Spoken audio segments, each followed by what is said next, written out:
Երբ աղջիկը 5 տարի անց արթնացավ կոմայից, բոլորը անչափ ուրախ էին, բայց երբ հանկարծ տեսավ մորը, նա բղավեց և խնդրեց, որպեսզի դուրս հանեն նրան սենյակից, և մի սարսափելի բան պատմեց մոր մասին։ Իսկ այժմ այս պատմությունը թարգմանեմ ձեզ ռուսերենից հայերեն տարբերակով ամբողջությամբ, թե ինչն էր աղջկա վախերի կամ հիասթափության պատճառը մոր նկատմամբ։ Ալեքսանդրն ու Աննան գեղեցիկ և սիրող զույգ էին։ Նրանք խաղաղ ու երջանիկ տուն ունեին։ Բայց իրենց կյանքը վերածվեց կենդանի դժոխքի, երբ նրանց դուստր Սոֆիան հանկարծակի հիվանդացավ։ Նա սկսեց սարսափելի գլխացավեր ունենալ։ Ցավեր, անքուն գիշերներ և հոգնածություն։ Մի քանի օր անց նրա ինքնազգացողությունը վատացել է։ Ծնողները շտապել են նրան տեղափոխել հիվանդանոց։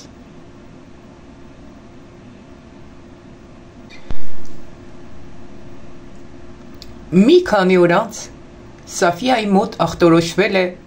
էնցեֆալիտ բորբոքում, ուղեղի ակտիվ հյուսվածքի, որը առաջացրել է վարակ կամ աուտոիմուն ռեակցիա։ Չնայած պատշաճ խնամքին, Սոֆիայի վիճակը չէր բարելավում։ Շուտով նա կորցնում է իր շարժունակությունը։ Օրեր անց նրա ինքնազգացողությունը այլ ավելի է վատթարանում, և նա ընկնում է կոմայի մեջ։ Ալեքսանդրն ու Աննան լրիվ իրենց կորցրել էին։ Ցավոք, նրանք կարող էին միայն դիտել, թե ինչպես է իրենց աղջիկը անօգնական պառկած հիվանդանոցի մահճակալին։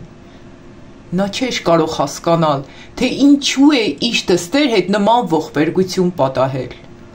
Նախկինում եռանդուն և առողջ էր, իսկ հետո հանկարծ ընկավ կոմայի մեջ։ Այս ամենը նրա վրա ազդել էր և հոգեպես, և ֆիզիկապես։ Նա սկսում է նիհարել և կորցնում հետաքրքրությունը այն գործունեության նկատմամբ, որը նախկինում ուրախություն էր պատճառում իրեն։ Ալեքսանդրը ընդհակառակը կենսուրախ մարդ էր։ Նա հանդիպում է տարբեր բժիշկների և խորհրդատուների հետ, լուծում գտնելու ակնկալիքով։ Ցավոք, նրա բոլոր ջանքերն անհաջող էին։ Անցան ամիսներ, բայց Սոֆիան մնացել էր նույն վիճակում։ Նա ընդամենը 7 տարեկան էր, բայց այնպիսի դժվարությունների միջով էր անցնում, որ շատ մեծահասակներ երբեք չէին հանդիպել իրենց ողջ կյանքում։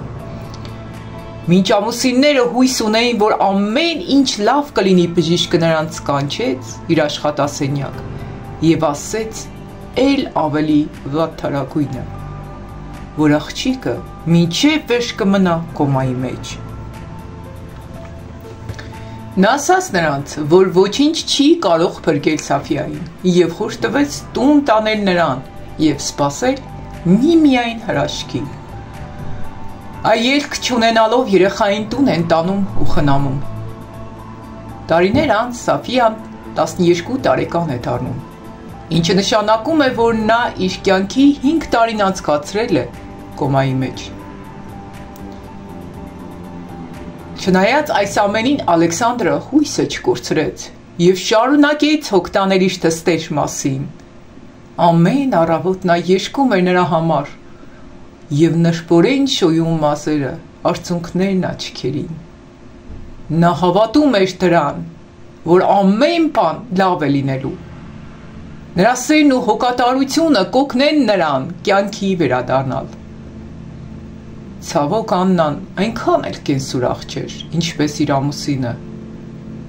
և դարձել էր իր նախկին անձի ստվերը։ Նա աշխատանքի մեջ արդյունավետ չէր, ուստի նրան աշխատանքից ազատեցին։ Նա լաց էր լինում առավոտ ու գիշեր և ագրեսիվ էր դառնում բոլորի, հատկապես Ալեքսանդրի նկատմամբ։ Աննան իր ցավն ու հիասթափությունը թափում էր ամուսնու վրա։ Մի երեկո Ալեքսանդրը պարկացավ նրա վրա։ Դու պետք է հավաքես քեզ, դու այն կինը չես, որի հետ ամուսնացել եմ։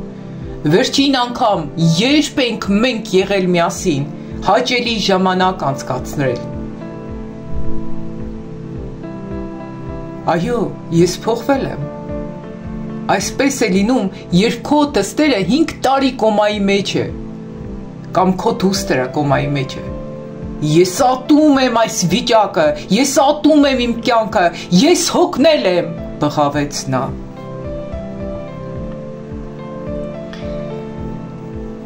Շատ շուտով Աննա սկսեց թշնամանք զգալ իր դստեր նկատմամբ։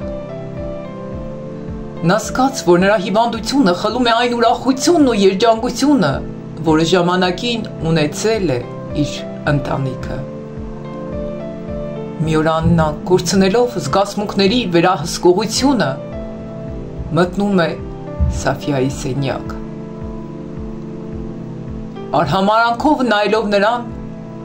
և արցունքն աչքերին նա սարսափելի խոսքեր է ասում իր սիրելի աղջկան։ Եթե միայն իմանար, որ այս խոսքերը որքան են բարոյազրկում նրան և կոտրում նրա սիրտը։ Այս խոսքերն ասելուց հետո Աննան վազում է սենյակ և լաց լինում ամբողջ շոկով։ Մի գիշեր Աննան նորից է կորցնում իր կառավարումը և փորձում ինքնասպան լինել։ Ալեքսանդրը նրան խանգարում է վնասել իրեն և արագ տեղափոխում հիվանդանոց։ Նա հոսպիտալացվում է և հոգեբանի օգնությամբ նրա վիճակը բարելավում է։ Ալեքսանդրը շատ ժամանակ է անցկացնում նրա մոտ և աստիճանաբար Աննան վերագտնում է ապագայի նկատմամբ իր կորցրած Նրանք որոշ ամիսներ անց ընդունում են Մարիա անունով մի դայակի և այդ ժամանակ մի հիանալի բան է պատահում։ Մարինան լսում է, թե ինչպես է Սաֆիան փորձում խոսել։ Նա շտապում է մոտենալ աղջկան և աղջիկը բացում է աչքերը։ Ծնողները նրան շտապ տեղափոխում են հիվանդանոց։ Մի քանի շաբաթ անց Սաֆիան վերջապես կարողանում է խոսել։ Իսկ հետո անսպասելի բան է տեղի ունենում։ Հենց Սաֆիան տեսնում է մորը, բղավում ու խնդրում է, որ անմիջապես հեռանա։ Բժիշկը զարմացած հարցնում է նրան. Ինչու նա չի ուզում տեսնել իր մորը։ Աղջկա պատասխանը սարսափեցնում է նրան. Մայրս ատում է ինձ։ Եվ հիմա ես նույնպես չեմ սիրում նրան, ասում է աղջիկը։ Այնուհետև նա բժշկին ասաց, որ մինչև ինքը կոմայի մեջ էր, ամեն ինչը զգում ու հասկանում էր, ինչ կատարվում էր իր շուրջը։ Եվ լսել է, թե ինչպես իր մայրը շատ վատ խոսքեր է ասել իրեն։ Երբ բժիշկը փոխանցում է Աննային աղջկա ասածները, նրա աչքերը լցվում են, և նա դառնապես զղջում է իր բոլոր խոսքերի համար։ Ամեն առավոտ Սաֆիային ձեռագործ բացիկներ է ուղարկում հետևյալ բառերով. Ներիր ինձ։ Իսկ մեկ շաբաթ անց որոշում է անձամբ ներողություն խնդրել իր աղջկանից։ Սաֆիան արցունքներն աչքերին ասում է. Մայրիկ, ես քեզ սիրում եմ ու ներում եմ քեզ։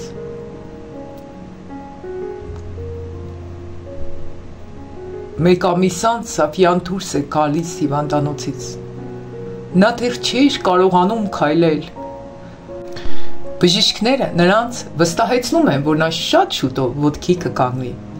Ծնողները նրան տրամադրում են անհրաժեշտ բոլոր աջակցությունը։ Եվ նորից նրանք երջանիկ ընտանիք են դառնում։ Հիմա Աննան հասկանում է անցկացրած յուրաքանչյուր պահի արժեքը իր դստեր հետ եւ երդվում, որ այլևս երբեք թույլ չի տա, որ իր զգացմունքները հաղթեն իր մտքին ու սրտին։ Սիրելիներ, ահա այս պատմությունն էր, որը ցանկացա պարզապես թարգմանեի ձեզ համար։ Եթե այս պատմությունը ձեզ համար արժեքավոր խորհուրդ ու խրատ հանդիսացավ, ապա դրեք լայքեր, կիսվեք այն մարդկանց հետ, ովքեր գտնվում են ծայրահեղ անհույս վիճակում։ Իսկ եթե ցանկանում եք նմանատիպ պատմություններ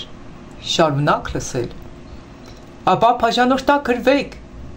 իմ օգտակար խորհուրդներ ալիքում, որտեղ դուք միշտ կլցվեք օգտակար խորհուրդներով կամ օգտակար տեսանյութերով։ Լավ մնացեք, սիրելիներ։